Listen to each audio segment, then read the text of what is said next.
ام المومنین عائشہ رضی اللہ تعالی عنہ کہتی ہیں کہ رسول اللہ صلی اللہ علیہ وآلہ وسلم سے پوچھا گیا کہ ایک شخص کپڑے پر تری دیکھے اور اسے احتلام یاد نہ ہو تو کیا کرے؟ آپ صلی اللہ علیہ وآلہ وسلم نے فرمایا وہ غسل کرے۔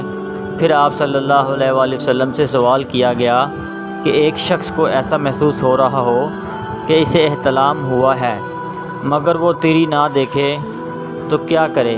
آپ صلی اللہ علیہ وآلہ وسلم نے فرمایا اس پر غسل نہیں ہے۔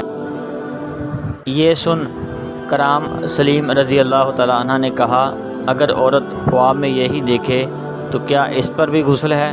آپ صلی اللہ علیہ وآلہ وسلم نے فرمایا ہاں، کیونکہ عورتیں اصل خلقت اور طبیعت میں مردوں ہی کی طرح ہیں۔